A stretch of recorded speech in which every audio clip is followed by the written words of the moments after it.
Hello, I am Teri Williams. Welcome to Soul Practices YouTube. I'm not exactly sure how this whole YouTube thing is going to morph, and yet I am so honored for those who say yes to joining me in these soul inspired conversations. I am particularly honored to have Sarah Seidelmann with me today. I met Sarah in person I think in 2018, I'm not sure, you had come to Michigan to do a retreat. And not only did I fall deeper in love with you and your style of the retreat, I was one of the ones who kept saying, "Can't you teach us how to do your work? Can't you teach us how to do your work?" And was so thrilled when you offered her facilitators training. I told Sarah I was going to read her intro here. And this is from her book, How Good Are You Willing to Let It Get?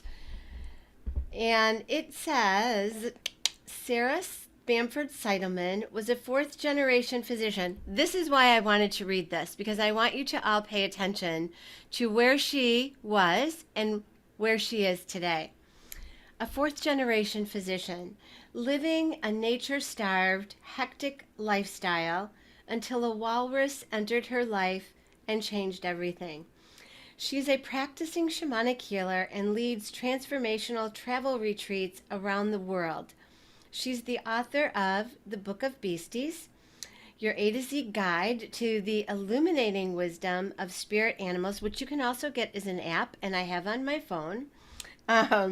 Sounds True, 2018, Swimming with Elephants, Canary Press, and Born to Freak, a salty primer for Irrepressible. humans. That was one of your early ones, 2012. Yes. Amazing.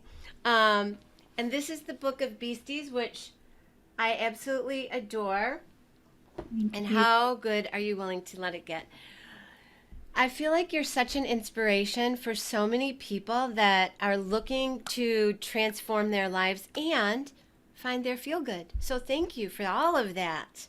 Oh, thank you so much for having me. I'm super pumped to be here, Teri.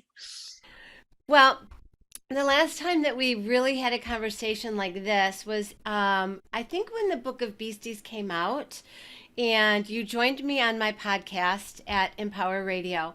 And a lot has shifted for you since then. Yes. Yeah, a lot has. Yeah, we were just talking as we joined, got together today.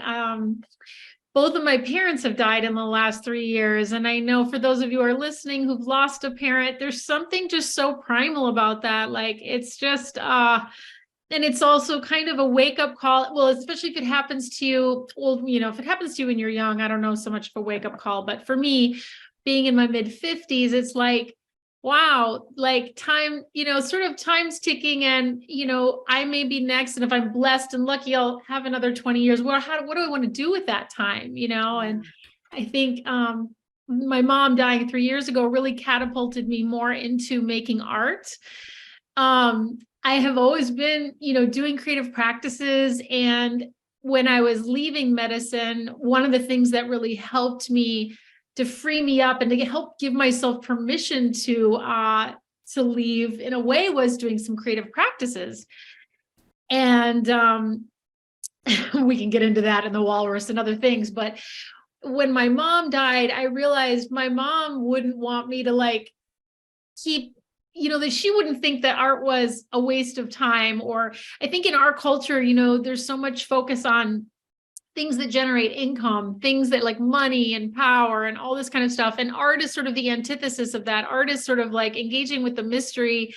You have no idea what the outcome of is going to be. You have no idea if anybody's going to like it. You have no, all those things. It's so mysterious and unknown. Yet I've been finding like it's also so wonderful and so hard. It's an ultimate practice to get to know ourselves and get closer to the universe in a way. Yeah. So Yeah. And to be bold and daring enough to share that aspect of who you are and to share those creations in a way that is so public because you show up on your social media and you share your work, and it takes a lot of courage to do that. Even if there's somebody in the back of your head, um, somebody in those unseen realms telling you, oh, you can do this, you can do this, you can do this. We're human. Yes, absolutely. And there's so, if you're going to make art, you're going to have a critic that's going to come up in your head and it's going to say things like, oh, this is dumb. Like, you're not a good artist. You shouldn't be showing this to anybody. And I've started like trying to find language about my own art because my art is kind of like naive or like a very, some people call it not like, I wouldn't say like childlike, but maybe even childlike. And so of course there's a part of my brain that's just like, it's wrong. You're not really an artist, or you're being an artist, but you're not a good artist. All these kinds of stories. But I've been learning to just let all that go. If you ever want to know, like, what's a good artist, I find a really fun exercise is to go on like Sotheby's or one of these massive auction houses where they're selling art, and you'll be shocked at like what is selling for what price. And I'm not saying it's about a transaction or making money. It certainly isn't, but like what is judged as amazing art and what people are willing to pay for that.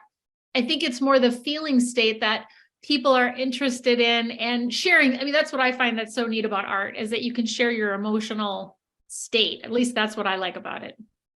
Yeah, and you find people that relate to that, right? And I don't care if it's Sotheby's or anybody else.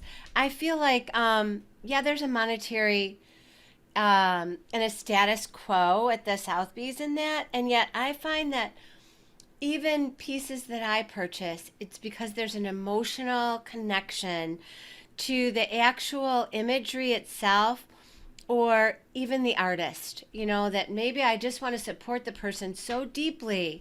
And then I see something of theirs and I'm like, oh my God, yes, that's it.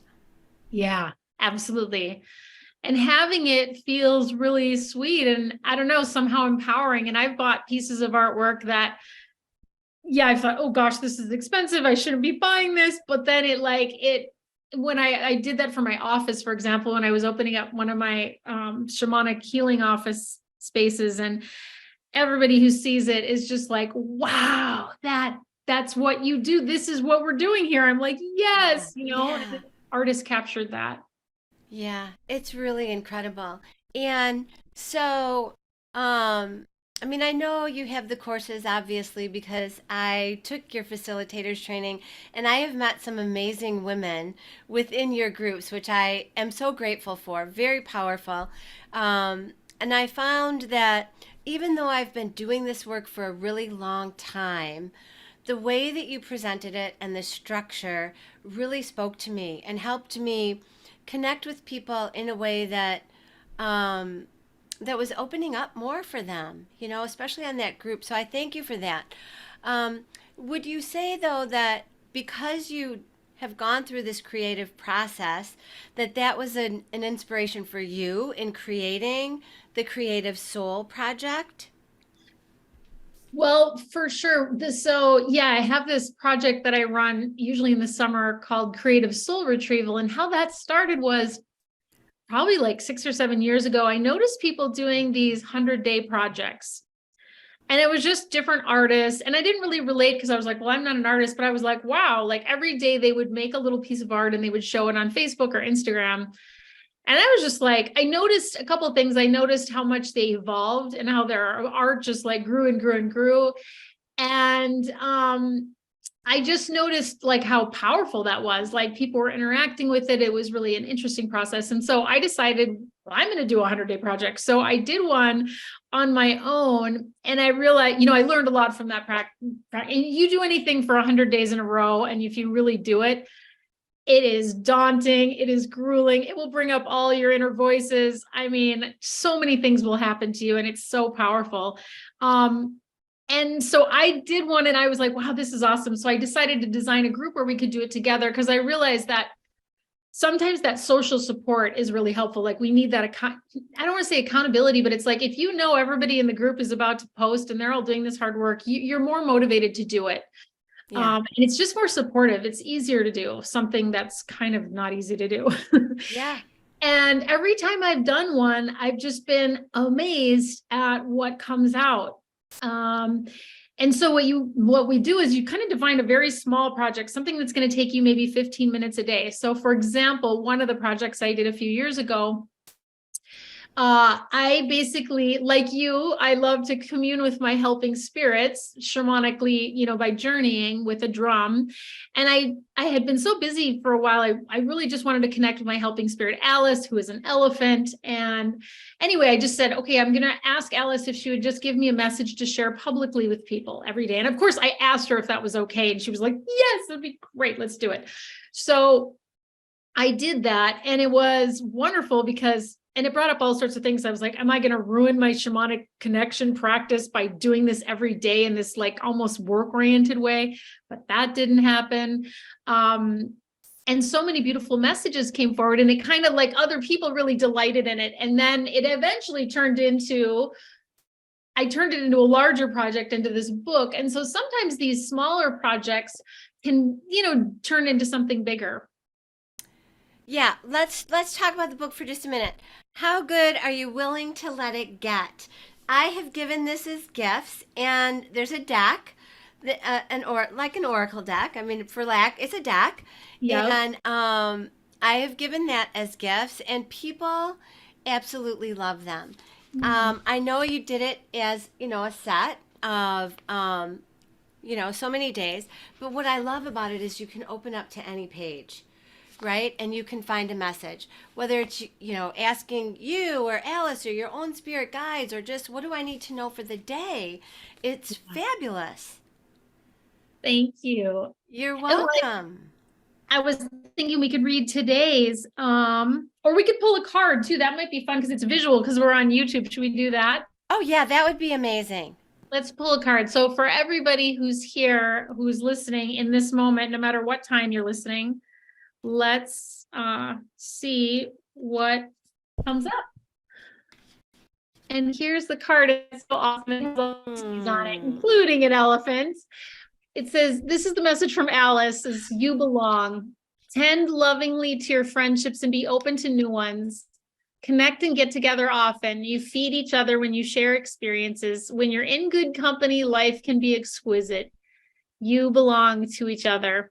And then there's a few more things, but it's just so fun for me to get to connect with you after all these years, like in person. So Yeah. yeah. That was a beautiful message that really resonates. And when I hear that kind of stuff, and it comes from somebody who I not just admire, but I feel like we have so many similarities.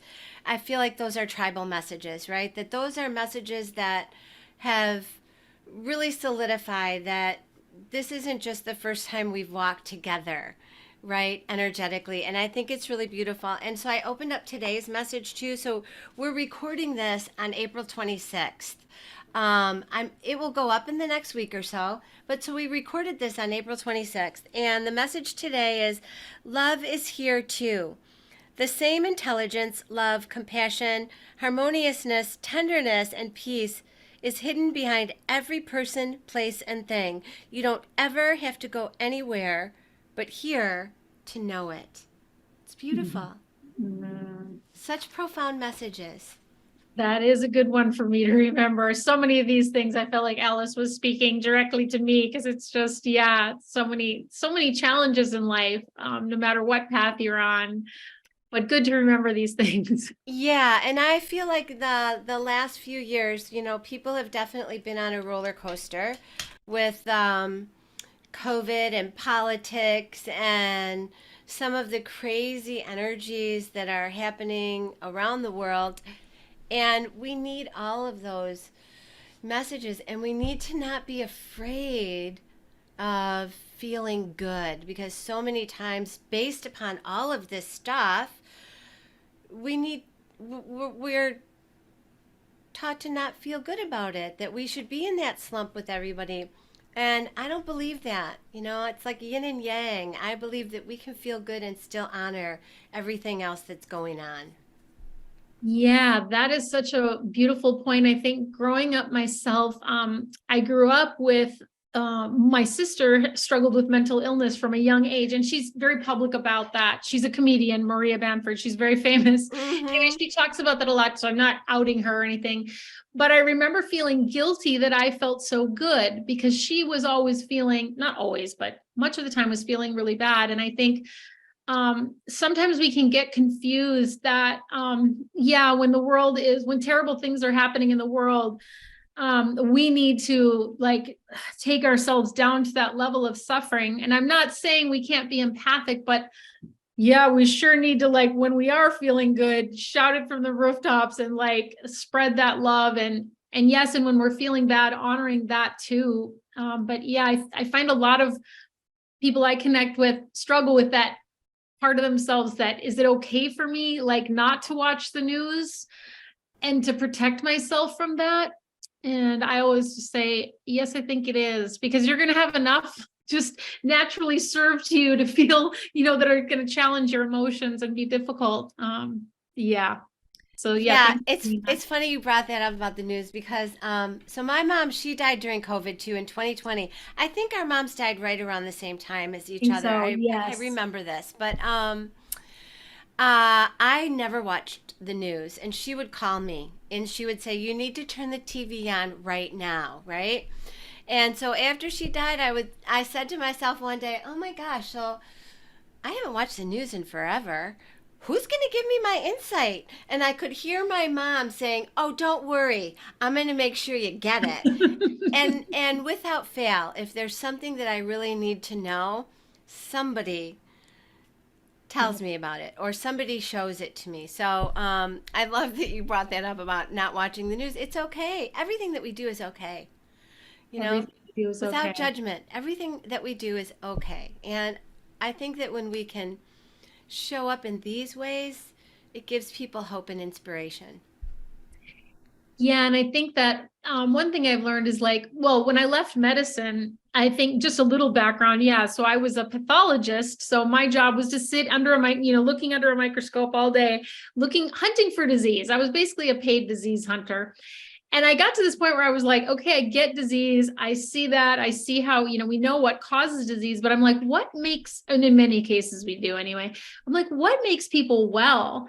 And I think I've learned over the last 10 years, what I've learned, what brings vitality, what brings life, what brings harmony to people is that creative expression, Mm-hmm. whether it's writing, telling stories, dancing, making your own funky, unique muffin recipe, like whatever it is that's uniquely you expressing yourself, that's what makes us well. And so I feel like any practice where you spend a few minutes every day, whether it's arranging, flowers in your garden or whether it's sketching and drawing something in your kitchen, um, it's going to bring more quality of life to you and everyone around you. And yeah, so anyway, that's why I get so excited about it. And it might provide the answers. Like for me, when I was struggling and was like, what is going on in my life? I don't like being in medicine anymore, but I don't know what the heck I'm supposed to be doing if it's not that. I started doing this old-timey art of decoupage, and I was just gluing all these funny, like old-timey images like this, like onto glass and trays and anything that wasn't glued down, basically. And it was funny because that's sort of how the animals started to come to me. And so I find that when you get creative, yeah, you get what you need from that process Yeah. somehow. Yeah. Very much so. I love that you brought up decoupage. I was just with a client friend and she was showing me how she did a decoupage. I'm like, what is that called again? And I would not have had that visual had I not met her when you said that. So that was really cool. And I think that whatever way you show up creatively, is an opportunity for healing and wellness. It really is. And that so many of us, when we were young, we were denied that or told we weren't artistic and creative. I don't know about you. You're in the scientific mode. You were in a scientific mode. I don't know if that was the case for you, that you weren't really artistic. But I remember one of my art teachers in elementary school, telling me that my drawings were terrible, and I would doodle and they made fun of me in front of the whole class. And, fast forward so many years, and of course I know differently now that, and a huge part of that was the shamanic practices, connecting with my spirit guides and my spirit teachers. But I don't know if that was the case for you. Like, was there ever a time that you felt like your creativity was squashed? I did take some really neat classes around the time I was 10 that were very transformational. It was this like a group of nuns ran it out of a barn one summer, and we like wrote poetry and we did art and we made clay. And then at the end we had this big art show, and it was I was like, wow, my work is being it was very awesome. But I think ultimately what I realized is like I worshiped my dad. My dad was like the guy with the power and the control, it seemed to me, and in a good way, not in a bad way. And I Yeah. really admired him. And so I think that's how I ended up in medicine, thinking, well, if I go into medicine, I don't know, I'll be, so that's kind of how I ended up there. I think I did receive messages like in college, definitely. And I've heard this about people who went to art school, that they had this beautiful connection to their art, and then it pretty much died when they entered the period of class where you get these critiques where everybody's Yes. invited to comment on your work. And that's why I think I developed all my workshops to be this thing where you are just sitting with yourself. There are other people in the room, but nobody is allowed to give you advice. Nobody is allowed to, like in a 12-step meeting, we might say there's no crosstalk. So we don't allow. Right. Sometimes people still forget. It's very hard and awkward because we don't normally say, Teri, tell me about your dreams. And then, you tell me about your dream for your life. Normally we're like, oh, that's so cool. I know a guy, and oh, you should take this class. And, we're so conditioned to add all this overlay instead of just like receiving it. And so I feel like that's one of the things that I'm proud of, that I've been able to create and foster a sense of safety, and also just a place where everybody can kind of mind their own business. Yeah. Because Yeah. we That get was it. really one of the things that I loved about your groups, is that you were just able to share. You didn't have to worry about feedback. And I have since, in the last, 5 years or however long we've known each other, modeled my live groups in that way. And it's funny because I modeled them that way before COVID, and then COVID hit, and there weren't very many live groups. And then I had a live group in my yard, and all of a sudden, everybody was just like cross talking with each other. And there was even like tension between two women who were trying to like overpower each other in their advice. And I'm just like, okay, stepping back here. And so the next time that we all got together, I made it very clear that that wasn't going to happen, right? That Yeah. if you guys want to talk another time, great. If you want feedback another time, great. So I really, really appreciated that um, teaching from you. That was probably one of the most powerful teachings I've had. That was so wonderful. Well, I'm glad. And I received that from one of my teachers, and I've seen it I think that's the brilliance of why 12-step groups work also, because it's not allowed. I mean, people break the rules all the time, but you're Yes. not supposed to. So Right, right. Yeah, agree 100%. So let's circle back. First, I just want to remind the listeners, the watchers, because we're on live video, yes, that I'm having a conversation with Sarah Seidelmann. You can find all of her information at Finding Your Feel Good, follow your feel good doc. followyourfeelgood.com. And I want to talk about creative soul retrieval because, of course, soul retrieval is a language that I absolutely resonate with. And one of the things before we dive into it is I wanted you to share a bit about your journey with your friend, texting each other on your own project. Yes. Yes. Well, that was during the pandemic. And let's see, how did that start? Well, what happened was I had been doing some personal work, some parts work, IFS parts work, for those of you guys who know internal family systems. And I had recognized that a part of my well, I won't go into all the details. However, what I learned was that there was a part of me that really wanted to be honored, who wanted to dress more creatively. And if I was willing to do that, it was going to help a lot of other aspects of my life. So I was like, okay, I want to do this. And my friend Paula is really into fashion. So I was like, hey, what if I just like text you my outfit every day? Because, it was COVID. We weren't going anywhere. I wasn't like leaving the house. So it's like, Right. nobody's going to see this fantastic outfit I put together. So we started texting each other and taking a picture each day and texting. And it was so much fun because I was finally like excited, and there wasn't a lot to do then. So, it added this element. And then I started telling my dad about it. And I started researching more stuff about like, how do you style yourself and, all these things. And it was so much fun. And after we just kept it going. And after a while, like I had probably like 150 photos that we had texted back and forth. And I just realized, wow, you just naturally, you get better at dressing, you get better at least for myself, this is like speaking authentic, like what I'm wearing right now might not be your cup of tea, but like, it's mine. Like I kind of now know what I really like to wear and I don't stress out about it so much. And so I realized like dressing up is kind of a skill, like anything else, like any other creative skill. So that could be 100-day project for somebody, is just dressing up, if that's something you wanted to work on.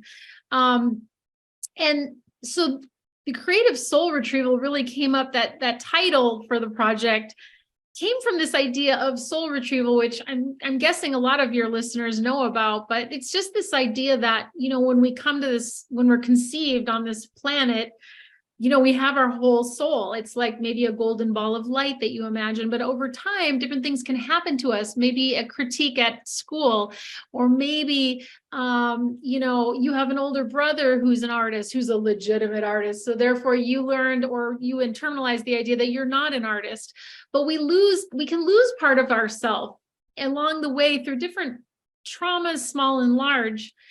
And I think many of us, by the time we get to adulthood, like we have maybe lost that part of ourselves that believes we can make art, or that we are creative, or that we want, or that we're a writer. That's another thing a lot of people do for the project, is they write.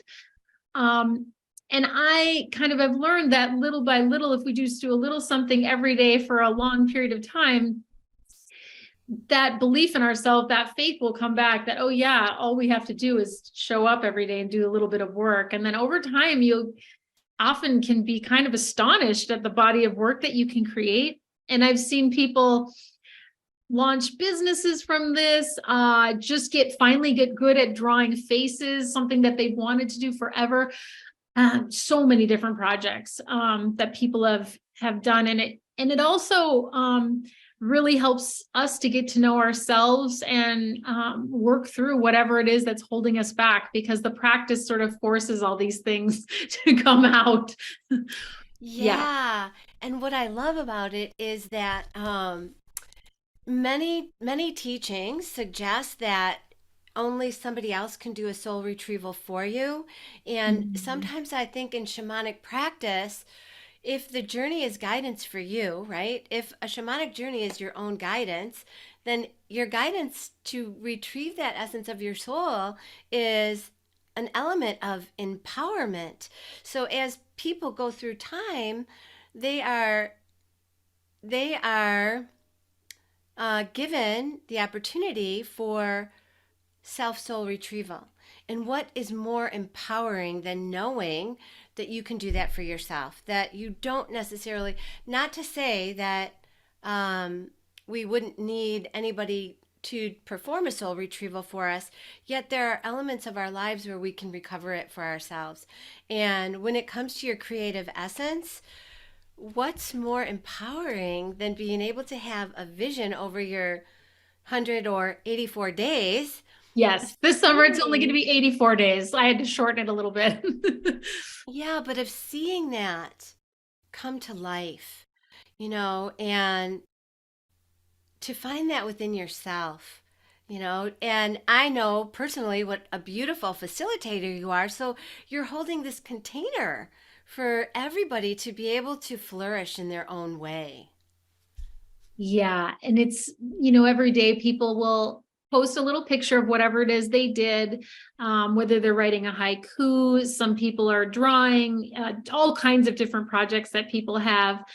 but then we also invite people to self-reflect, like, how does this feel? And so one of the things that happens is everybody realizes, oh my gosh, everybody struggles with these same thoughts, like, I'm running out of ideas, or this isn't good enough, or this is embarrassing, or I need to perfect it. Like, I better spend 6 more hours before I put it out. And we're like, it's just, but you can't, there's the confines of the program. You just have to keep going.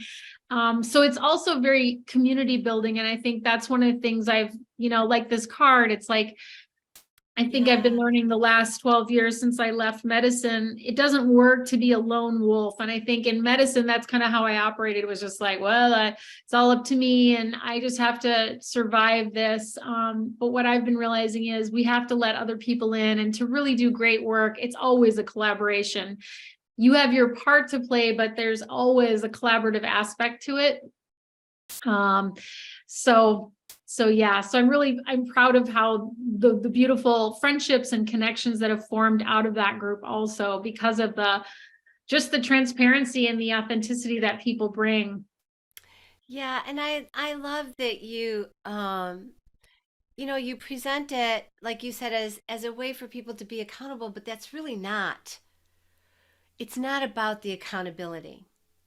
No, it's more this, like, having a willingness to sit with yourself and to do the work. Uh, and to keep showing up, even if maybe something happens and you don't show up for 3 days, to decide to show up again, Yeah. or to do it on vacation, in the back of an Uber, or wherever the constraints of things get you. Yeah. Mhm. Yeah, I know personally that when I have committed to any type of program like that, where it was for a period of time, just how amazed I was that I did it and how proud of myself I was that I did it. And I did one that both turned into a year long. Both of them turned into a year long daily practice without fail. And that was pretty amazing. Pretty amazing. So I'm sure that people that come out of this, that at the end of their 100 days, um, feel that as well, and that, okay, like I feel like I can go on now. I can do more. Yeah, and I think we've also had a couple people, one person anyway, that was like, when it stopped, she actually got physically ill because this was something she was really relying on. And I'd never thought about that. Like, what happens if we stop cold turkey? I mean, and this has been something that's been soothing you and nourishing you, and then you stop.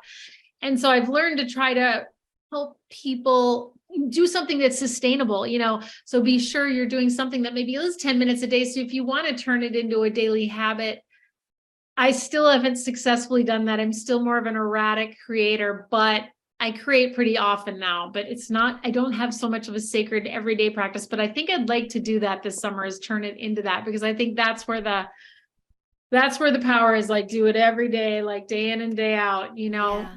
Yeah. regardless. Were you ever like a journaler? Do you journal every day? Did you ever go through a period where you did for a long time? Well, when I started shamanic journeying, I wrote like copious notes about all that. And so for years I journeyed, I would say almost every single day. I don't do that now so much anymore. But I mean, I do journey, but not quite as frequently.